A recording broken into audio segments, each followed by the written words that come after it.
Hi guys, Dave here for Dave Outdoors. This video is one in a series on budget bushcraft and budget survival items. If you have any ideas or comments or any experiences, please share them down below in the comments section so that we can all read and learn from them. Thanks for tuning in. When it comes to accumulating kit for budget bushcraft or budget survival, I think one of the areas that offers the biggest variety and bang for the buck is clothing. Everything from the boots on our feet to the cap on our head. So I'd just like to share on that at the moment. We'll start with the footwear. I mentioned in another video about sometimes budget bushcraft, budget survival isn't so much about saving money. Sometimes it's about spending more money but focused in the right area to get the biggest bang for your buck, something that's going to last you a lifetime or really cover your needs to the best. And I think footwear is one of those areas. It pays to put more money into looking after your feet because you're going to be on them all day. And the injuries that you sustain today may turn up even worse in our later years. So spending more money on boots, I believe, is the way to go. And I'll share on pricing and items as I do, just to give an idea of how I think and the things I put together. So these boots here I've got from a company called WholeSafe, and I ordered them online. WholeSafe is WHOLESAFE, wholesafe.co.nz. And these are Red Wing Irish setters, these particular hunting boots. And they're American made, which usually means high quality. And these soles here can be resoled if I need, but they're worn. But I've been using these for years and still got tons of tread left on them. The leather is showing the punishment of years of use, walking through gorse and bush and stuff, and yet they're still going. So spending the money on these has been really worth it. It saved me buying maybe 3 or 4 other pairs that wouldn't have lasted as long. And when these do wear out, the soles will go first, or the stitching on the soles, I just get them re-sewn, getting some new soles sewn on. So putting the money into these was well worth it. Other areas where you can get good boots at budget prices are the op shops and thrift shops, which got mentioned throughout this series.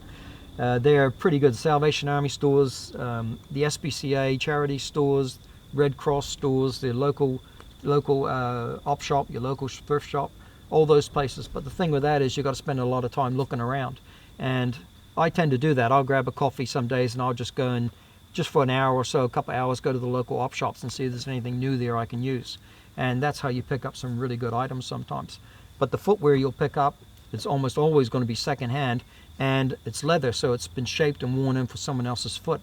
And also the soles will be worn, and people's feet wear soles differently. They wear them out differently. So op shops may not be the best place to get some boots. You may get some quality ones, but they could still end up ruining your feet. Safety shops tend to have a good selection of boots. If you go there, make sure 2 things. Make sure you get soles for the outdoors. You don't want urban soles. Soles that they use on construction sites are usually pretty good, or forestry and that sort of stuff, because you want the good lug soles. Otherwise, some of the other soles are too flat and you'd be slipping and sliding everywhere. If you can get I believe the ceramic or plastic safety toes, if you have to get a boot that has safety toes on it because that's all that's available, I would recommend the plastic and ceramic ones. I wouldn't get steel toe. I've used to ride bikes, and I had steel toe boots before. And in the cold, my feet froze, and in the hot, they literally cooked. The steel caps absorb a lot of heat, absorb a lot of cold, and they're very, very effective at transferring it through to your little toes. So I'd recommend not getting steel caps. When you go to the safety shop, sometimes that's all available. Try and get the one that at least got the big plastic cover on it. But just be aware, if this is budget bushcraft, if that's what you can get for your money, and you can usually get a reasonable pair of boots for your money at a safety shop, then just be aware of the limitations of those steel toes. Socks. What I have, and I have a lot of them, and I've used them for like decades, are the socks you get at the warehouse. The warehouse. These are, I think they're called Alpine socks. I forget the brand, but you look at them, you'll see them there. They're hanging up. They got a big selection. And these particular ones, they have a variety of selection. They have gumboot socks. They have extreme warm weather, extreme socks, stuff like that. These are called NATO, N-A-T-O. This particular style is called the NATO sock. And I've been wearing these for donkey's years. When they wear out, I just go get another pair.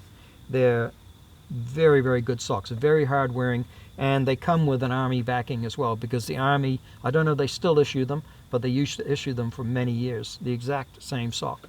So get them from the warehouse, and they're called the NATO sock. They're a mixture of wool and synthetics, and I know 100% wool is really good, but you know, you don't necessarily need 100% wool. These are synthetic. They dry quicker, they're lighter, and they're less likely to pull out of shape like woolen socks can do. And I can put them in the wash, which is the problem with woolen socks, because they can really shrink up on you, and after a while they get misshapen. But these, you just take them off, throw them in the wash, and they're done. And there's enough wool in there to make them breathable and moisture wicking, and enough synthetic fibers in there to make them strong and long lasting as well. So yeah, I don't know. This is about my personal recommendations, I guess, and I would recommend these guys. Very good. Trousers, definitely op shops. Warehouse again has a good selection of heavy duty trousers that you can get for pretty reasonable prices. These I got in an op shop. These are really good canvas, a really tight weave, and must be made for the outdoors. The brand is Gasoline, which I think is from Farmers, I think. Got these secondhand at an op shop. But the canvas, regardless of the brand that's on them, it's good sewing, and the cotton canvas is really good. I was really surprised to find these. They're sort of like outdoorsy or rugged looking urban trowel, I guess, but they'll do the job. You know, they're really good. I keep these in my car, along with a couple other items that we're going to go through. I keep them in my car, because if I'm out in a situation and emergency situation comes up and my car has to contain my bug out kit, and I got to ditch the car and then grab my kit and go, you know, at least I can get changed regardless of what I'm wearing. I have a good set of outdoor clothes that I can wear. I also have some safety boots in there for the same purpose. So these are back up for the bush, but mostly I keep them in my car. I think these were like $5-7, something like that. Yeah, you know, can't go wrong. Don't forget to get yourself a belt while you're there. You need one. Easy to forget that one. Keep working the way up the body. Let's look at this guy here. This is a $10 merino jersey. Again, op shop, 10 bucks. Reason why it was 10 bucks, because other things have been living in it and eating it before I got hold of it. But this is warm as. This is a looser layer, and it's a light mid layer. But I'm actually wearing this against my skin at the moment as a base layer. So, you know, flexibility. I can wear it against my skin or wear it as a mid layer, whatever I want. It only costs 10 bucks. And it's been a bit windy out here today, and I'm quite surprised how well this is held up. It's warm, it's soft merino, and it's good quality merino, because the quality does seem to vary sometimes. This is nice quality merino, and it's soft against the skin, and it's a nice tight weave. It's keeping the wind out, so quite pleased about that. 10 bucks. So, you know, op shops all the way, really. And a great thing about New Zealand op shops is the company called Kathmandu. It's almost like they have a representative in the op shops or something. I see so much Kathmandu gear in the New Zealand op shops, going for like 15 to 20 bucks. This guy here I think got this a number of years ago. I think it was $12. This is that Aztec fabric, I think they call it, or no, not Aztec, sorry, it's got another name to it. But it's a breathable, warm fleece. And again, it's a loose layer. I could wear this as a mid layer, or I can wear it right up against my skin. You know, it's not a religion. Just wear it to what works. When we're looking for stuff for layering against the skin, or stuff for a mid layer, we're only just looking for something that's warm, that's soft against the skin, and is moisture wicking. And if we have a mid layer that can do that, then that mid layer can be used as a base layer as well. You know, flexibility. But this is a really good garment for like 12 bucks. Pretty good. Aztec, has it got a name on it? Nah, it doesn't. But moisture wicking and warm, so no problem there. So I could have, right here alone, I've got a base layer. I can use that as a mid, and I can use this as my outer. This is another score from an op shop, 20 bucks. It's a woolen coat. You still see me there? Yep. What I did is I cut the liner out, because I want all the qualities of the wool, and I don't want any polyester liner or synthetic liner hindering that. I want something that's warm and moisture wicking. And good solid wool coat. I took a look at the sewing on it, you know, before I bought it. Buttons are on nice and solid, good big buttons, so I can use open them up with gloves on. And that's it. So that's a wool coat. This was 20 bucks, I think. And huge selection of wool coats. I mean, you go into the op shops and you see your granddad's coat there. But the thing is, they were made very well back then. You get a lot of old gear there, and it works. It's very robust. Works well out in the bush. And so you don't have to spend a ton of money. You know, I love op shops. I really do. And because you get such good deals. And, you know, I've layered up 3 items for my top end. What's that? $20, $30, $40, $42. You know, and this stuff here will last me for years. And it's good quality stuff. You know, shop around, see what's there, see what you like, and there's a good selection. And then some of the op shops let you bargain them too. I try not to bargain because they're for charity, but sometimes, you know, they'll let you bargain them down. 2 good pockets there for putting gloves in. Yeah. So woolen coats. So wool and synthetic, whatever works, you know, a mixture. If I can get all wool, that's cool. But if I can get synthetic, you know, I'm happy with that too. Okay, outer layer. Again, thinking budget, and you can go real budget on an outer layer. Trash bags. I guess every bushcraft and survival channel has something on trash bags. So mine as well. The Great Garden sacks, these things with the green stripe with the black writing, called Great Garden. Get them at the supermarkets. Excuse me. I think you get packs of 3 for a couple of bucks. And that's all you need, 3. I've done a video on turning this into a raincoat, or coat that you pull over. Then you turn the second one into a poncho and pull that over yourself again. And the third one you use as a sleeping bag for your lower half. And I have a video on how to do that. So if you want to check that out. But budget bushcraft, you can't go any more budget than this, and it works. It's effective. You carry it super lightweight. You carry it out in the bush.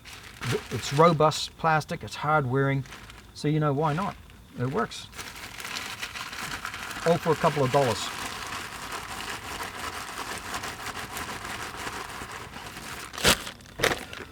Also the rain ponchos. Kathmandu poncho. This was $9.98. It was on special. I think it was like $8 or $7, something like that, on special from Kathmandu.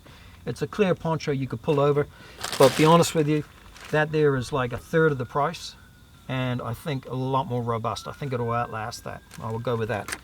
The rubbish bags, I will go with those. This is the last item on the clothing, and again, it's outer layer, and it's a raincoat. So where do you find these guys? The warehouse. This is PVC raincoat, and it's 20 bucks, and it is, it looks at least very, very hard wearing. It really does. 20 bucks. It's got welded seams there, but I just don't know how a little bit of sewing on it. I just don't know how robust it will be. I'm not saying it won't be. I just don't know. I haven't tested it. But this I also keep in my car. Again, if I have to bug out from my car, I've got a set of clothing, including this guy, that I can wear. So it's a very good raincoat. Good size selection there as well. And a bit of breathability in it. And it's my favorite color, green.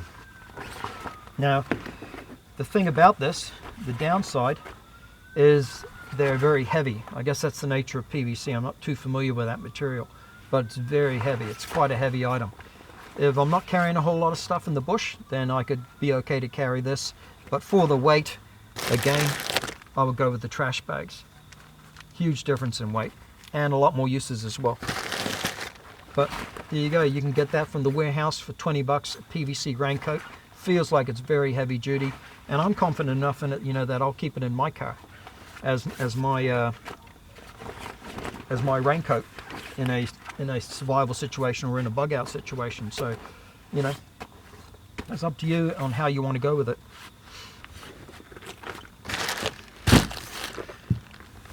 Yeah, so clothing probably is. We get huge variety available, huge range of prices. But if I was to focus again my money on one area where of importance, I'll put it down to the boots. I'll make sure I put good money into my footwear, because I know I can get the other stuff if I need for cheap. Cool, that's it. Budget bushcraft, budget survival clothing. Thanks, guys.